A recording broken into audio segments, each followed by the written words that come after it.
Senhor nosso Deus, obrigado, Pai, pela oportunidade que temos de meditar na Tua Palavra. Que o Senhor possa falar ao nosso coração através do nosso Senhor Espírito Santo. É o que te pedimos, Pai amado, em nome e por amor do nosso Senhor Jesus Cristo. Amém.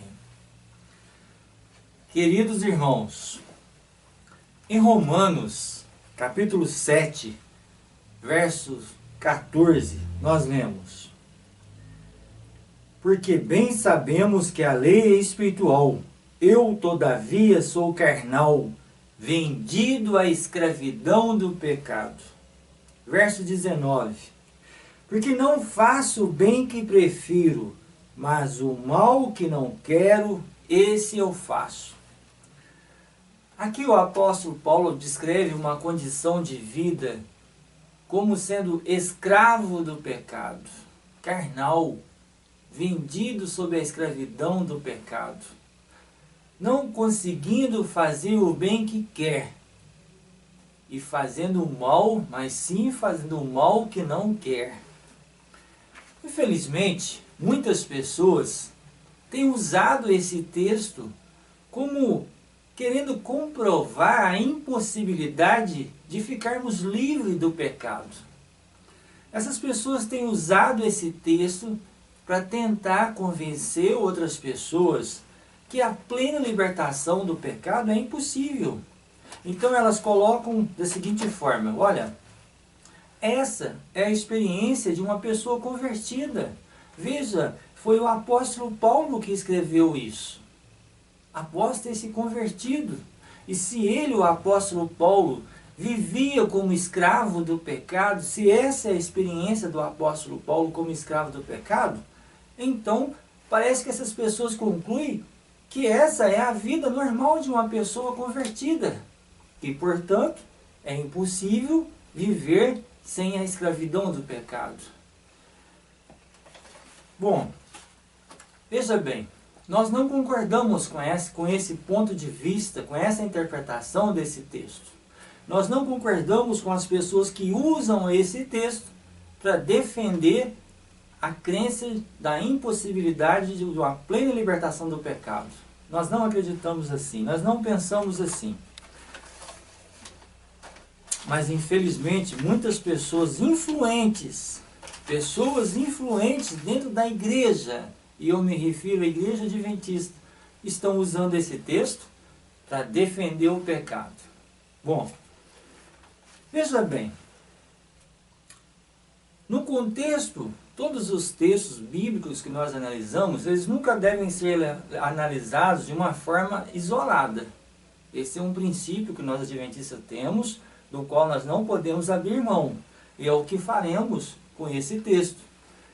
Nós vamos analisar ele, certo? Num contexto em que ele aparece, levando em consideração outras coisas que o apóstolo Paulo escreveu, para que nós tenhamos então uma interpretação correta e coerente desse texto com que a palavra de Deus realmente quer nos passar aqui. Veja bem, o próprio apóstolo Paulo, em Romanos 6, verso 6, ele diz o seguinte: olha, sabendo isso, que foi crucificado com ele o nosso velho homem, para que o corpo do pecado seja destruído, e não sirvamos o pecado como escravos. Veja bem, o apóstolo Paulo está colocando aqui uma vida de escravidão no passado. O velho homem foi crucificado, certo? Para que não se viva mais como escravo do pecado, para que não sirvamos o pecado como escravos. O verso 11, nós lemos também: assim também vós considerai-os mortos para o pecado, mas vivos para Deus em Cristo Jesus.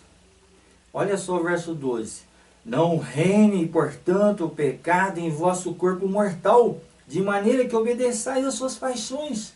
Veja que ele está descrevendo uma realidade diferente. Verso 17: mas graças a Deus, porque outrora, escravos do pecado, contudo viesse a obedecer de coração, de forma de doutrina a que fosses entregues. 18: E uma vez libertados do pecado, fossem feitos servos da justiça. Libertados do pecado, servos, não do pecado, da justiça, certo? Outrora, no passado, escravos do pecado. Irmãos, é uma realidade completamente diferente daquela descrita em Romanos 7. Aqui o apóstolo Paulo vem falando de uma vida onde a pessoa morreu para o pecado e vive para Jesus, livre da escravidão do pecado. A escravidão do pecado é uma coisa do passado. Verso 22. Agora, porém, libertados do pecado, transformados em servos de Deus, tendes o vosso fruto para a santificação e, por fim, a vida eterna. Se nós formos dar aquela interpretação de uma pessoa escrava do pecado, não conseguindo fazer o bem, sendo escrava do mal, do pecado, sendo a experiência de uma pessoa convertida, como entender Romanos 6? Que fala de uma realidade completamente diferente. E mais, Romanos 8 mesmo, Romanos 8, verso 7, nós lemos: por isso, o pendor da carne é inimizade contra Deus, pois não está sujeito à lei de Deus, nem mesmo pode estar. Romanos 7,14, nós vimos que Paulo se descreve como sendo carnal e vendido à escravidão do pecado. Em Romanos 6, nós vimos que a escravidão do pecado ali em Romanos 6 é coisa do passado. Agora nós vimos aqui em Romanos 8, verso 7, que o pendor da carne é inimizade contra Deus. Se aquela experiência, será que nós podemos pensar que a experiência de uma pessoa convertida é uma pessoa que vive na carne, com uma tendência a ser inimigo de Deus? Romanos 8:8. Vós, porém, Romanos 8:8. Portanto, os que estão na carne não podem agradar a Deus. Será que a pessoa que é convertida vive numa condição na qual não pode agradar a Deus? Eu sou carnal, vendido à escravidão do pecado. Aqui o apóstolo Paulo fala no verso 8 que os que estão na carne não podem agradar a Deus. Então as pessoas convertidas continuam na carne, continuam de uma forma que não agrada a Deus. Irmãos, nós percebemos que dá aquela interpretação de Romanos 7 como sendo a interpretação de uma pessoa convertida, está completamente, sabe, em desarmonia com outros textos da palavra de Deus. Não é coerente pensar assim, certo? Não existe a menor coerência em dar aquele texto uma interpretação como sendo a experiência de uma pessoa convertida. Nós acreditamos que aquele texto se retrata de uma alegoria, onde o apóstolo Paulo se coloca como sendo o personagem que está vivendo aquela experiência. Muito provavelmente, aquela foi uma experiência vivida por ele mesmo também. Todas as pessoas que se converteram passaram por aquela experiência de ter o conhecimento de uma determinada vontade de Deus, a determinada vontade de Deus, mas só o conhecimento não torna a pessoa capacitada a fazer a vontade de Deus. Ela precisa se apoderar então do poder de Deus, ser transformada, para que uma vez transformada, ela receba, além do conhecimento, o poder para viver em harmonia com a vontade de Deus. Aquela experiência de Romanos 7 é a experiência de uma pessoa convencida, mas ainda não transformada pelo sangue de Jesus. Não purificada pelo sangue de Jesus, ainda não foi plenamente convertida. Ainda não está vivendo uma vida em que Jesus reina na sua vida. Aquela experiência descrita lá de Romanos 7. Essa alegoria, Paulo usa essa forma para se colocar como sendo aquele personagem, para que ele passe pelo caminho em que todos nós devemos passar. Ele se coloca como sendo aquele personagem, até que nós veremos que lá no verso 24 e 25 do mesmo capítulo 7, essa alegoria termina quando ele, vendo a Jesus Cristo, que pode livrar as pessoas que estão nessa condição para uma condição de libertação, que começa então em Romanos 8, uma realidade novamente diferente. Eu posso usar essa forma para ensinar algumas coisas para as pessoas. Eu posso dizer, olha, eu sou um ladrão, eu sou isso, tal, coloco na primeira pessoa, como forma de ilustração, e de repente eu coloco assim, olha, mas Jesus entra na minha vida e transforma, ele pode me transformar, e eu começo então a descrever uma nova situação. É muito mais coerente pensar assim. Mas alguém pode dizer, não, mas Paulo está falando, eu sou carnal, eu, primeira pessoa do singular, está se referindo a ele, certo? E no presente também, eu sou carnal, certo? E outra coisa, quando o apóstolo Paulo escreveu, ele já estava convertido. Detalhe. A questão não é se o apóstolo Paulo estava ou não convertido naquele momento. É claro que estava. A questão é se aquela era a sua experiência, ou se era uma forma dele passar uma ilustração, um ensinamento para nós, certo? Se colocando como sendo aquele personagem. Nós já vimos até aqui que é mais coerente entender aquele texto como sendo uma alegoria em que o apóstolo Paulo estava tentando nos ensinar o processo da conversão, a necessidade de algo mais que o conhecimento, a necessidade do poder de Deus para transformar e capacitar nos capacitar a vivermos realmente em harmonia com a vontade de Deus. Bom, mas você pode ainda não estar concordando, certo? Não. O apóstolo Paulo está falando, eu sou, está no presente, então, tá. Seguindo esse critério, eu gostaria de analisar mais um argumento, certo? Vamos então no Romanos 7, verso 5. Romanos 7, verso 5. Porque quando vivíamos segundo a carne, as paixões pecaminosas postas em realce pela lei operavam em nossos membros a fim de frutificarem para a morte. Espere um pouquinho.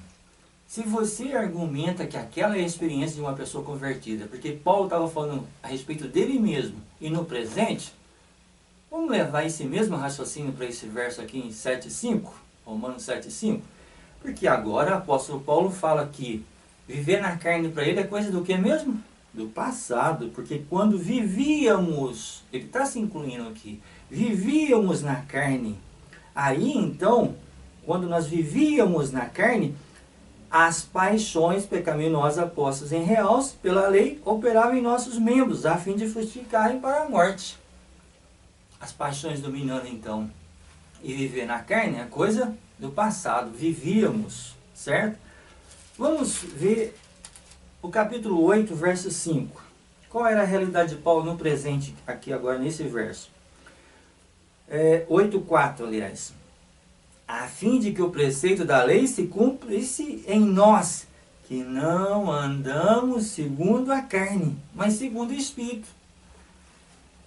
O presente de Paulo descrito aqui agora é não andar na carne, mas sim no Espírito. Aí, então eu tenho que decidir qual era a realidade de Paulo então.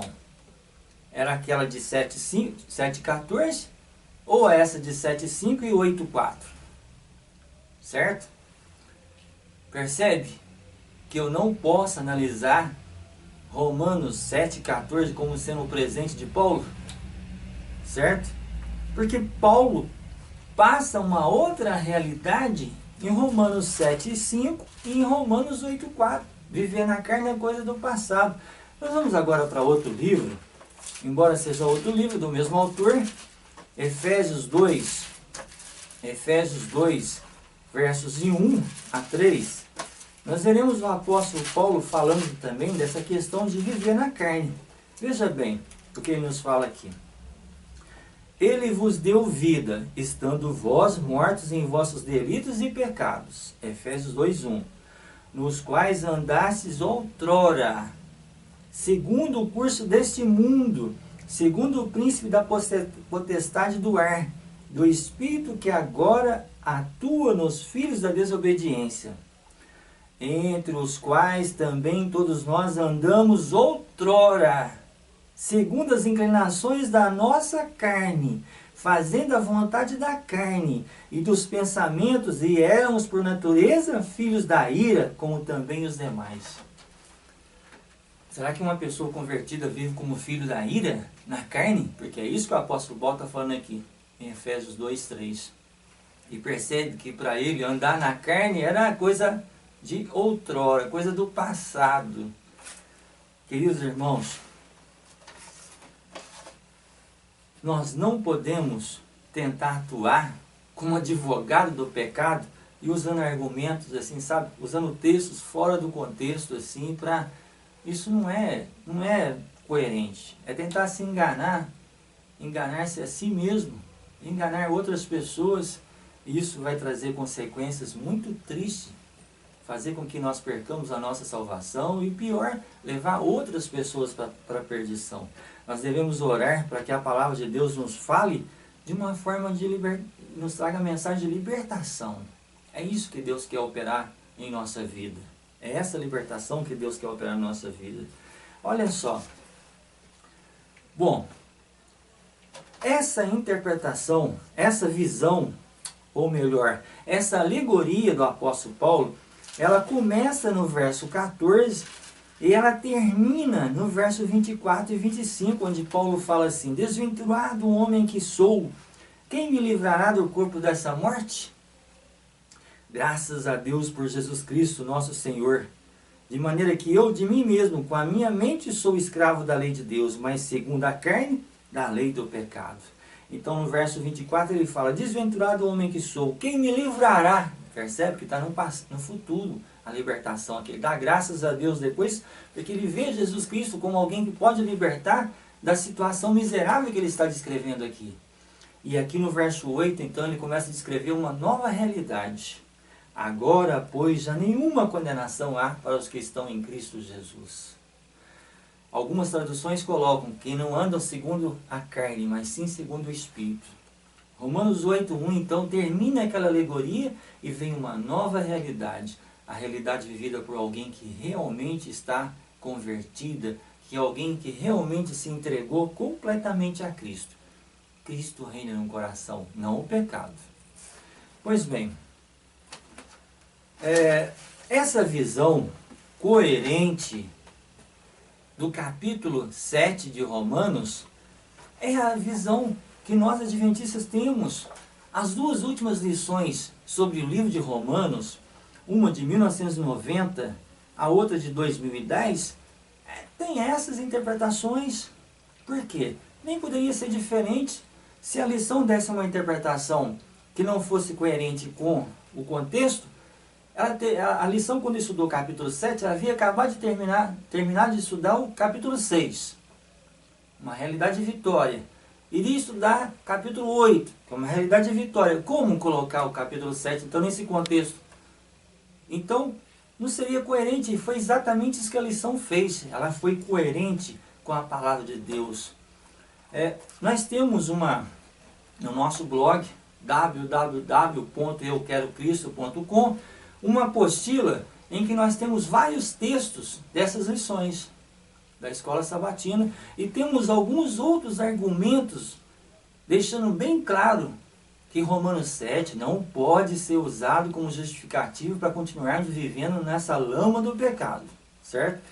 Por hora nós vamos ler apenas dois textos da lição da Escola Sabatina. Um que está na página 98, certo? E o outro da página 107.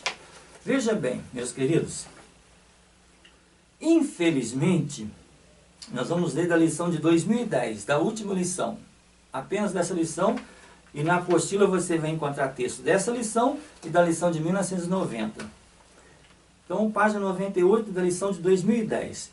Infelizmente, deixando de renovar diariamente sua dedicação a Cristo, muitos cristãos, na realidade, estão servindo ao pecado, por mais que abominem admitir isso.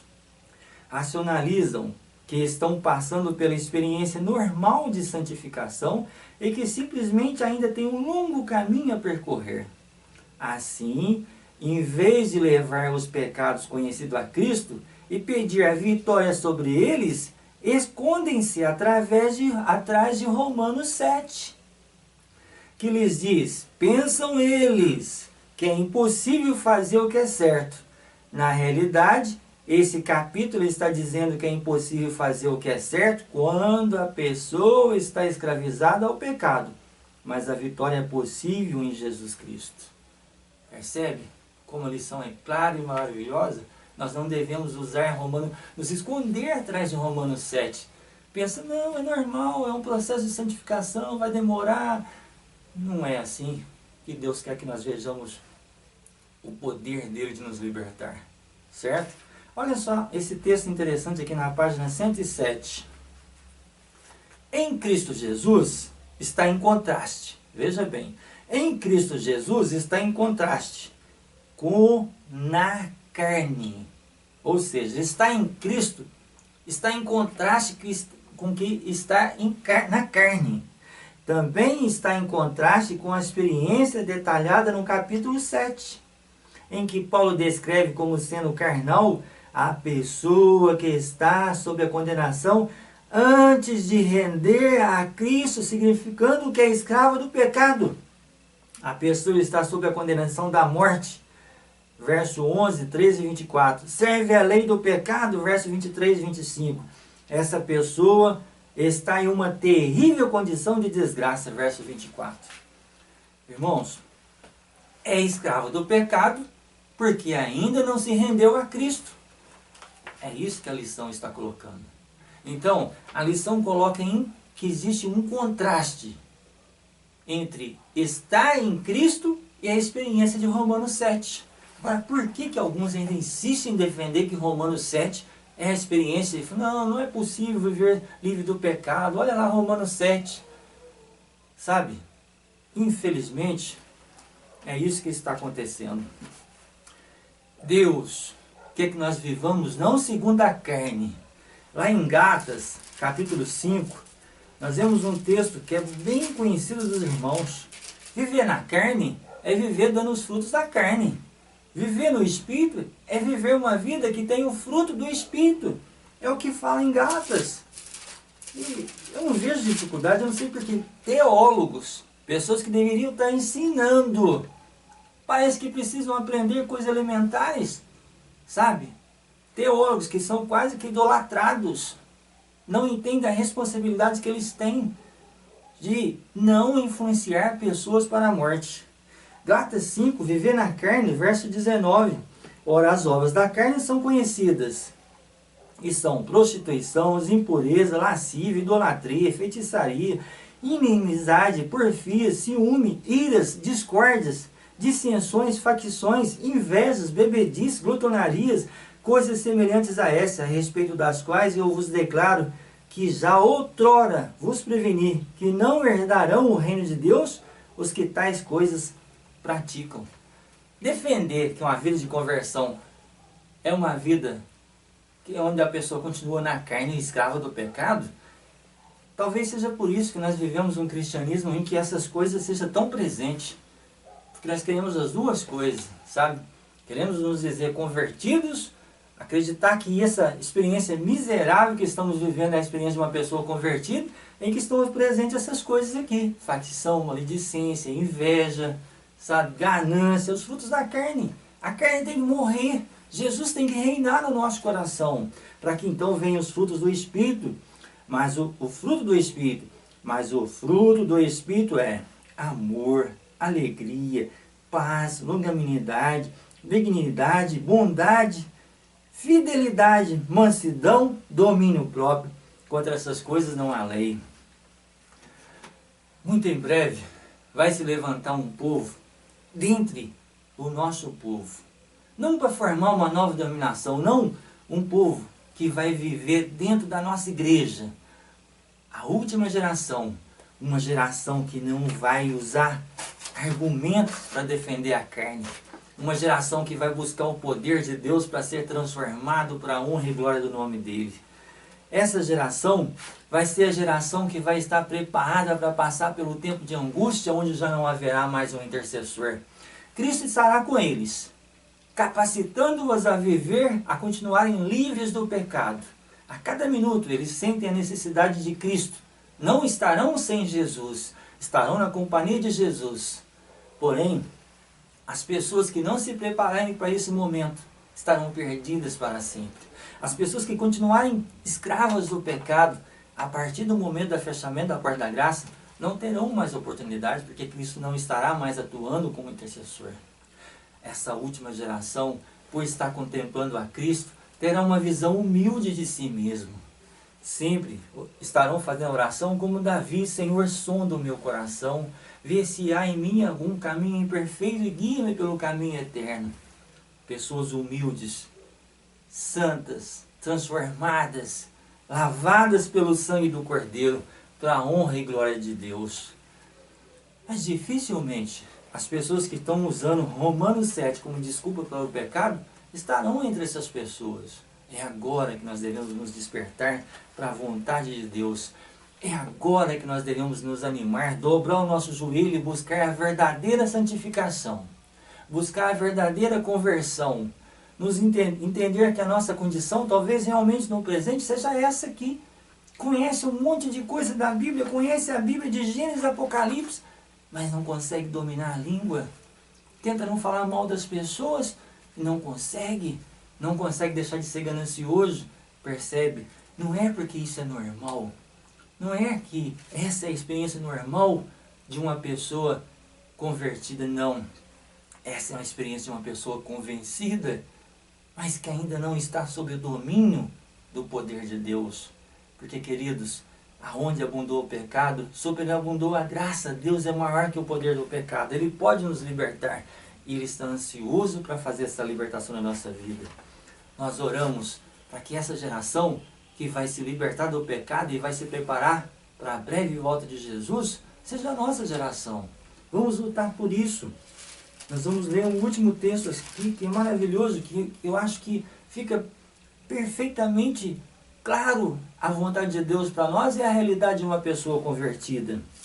Gálatas 5,16 nós lemos: digo, porém, andai no Espírito, e jamais satisfarei as concupiscências da carne. Quem anda no Espírito não vive como escravo do pecado.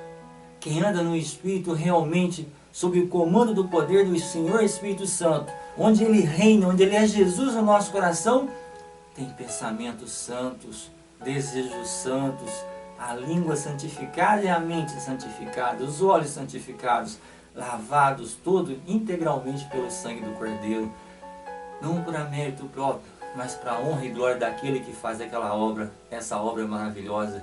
É Ele que será glorificado por essas pessoas. O mundo vai ser iluminado, porque essa geração estará refletindo o caráter de Cristo. No mundo repleto de trevas, repleto de pecado, essas pessoas estarão testemunhando o poder libertador da graça de Deus. Eu peço a Deus para que eu esteja entre essa geração. Peço que a minha família esteja nessa geração. Peço que você também acredite nisso e ore por isso. Eu estou ansioso para ver Jesus Cristo voltar. E gostaria que nós nos uníssemos nesse propósito de trabalhar junto para abreviar esse mundo que traz tanto sofrimento, que está fazendo tantas pessoas sofrer, abreviar o fim deste mundo. E em breve, assim contribuir para que a volta de Jesus seja abreviada, certo? Para que possamos ver muito em breve Jesus Cristo voltando sobre as nuvens dos céus. Que esse seja o meu desejo, seja o seu desejo, e que nós nos unamos em oração em busca desse propósito. Que Deus vos abençoe. Pai amado, obrigado, ó Pai, pelos momentos que estudamos a Tua Palavra. Que o Teu Santo Espírito venha nos lavar, ó Pai, venha nos purificar. Que nós sejamos lavados pelo sangue do Cordeiro. Que, ó Pai, aquilo que é carnal em nós possa morrer. Que o velho homem possa morrer. E que nós tenhamos uma vida regida não pela carne, mas pelo Senhor, o Espírito Santo. É o que te pedimos, ó Pai, e lhe agradecemos em nome e por amor de Jesus. Amém. Amém.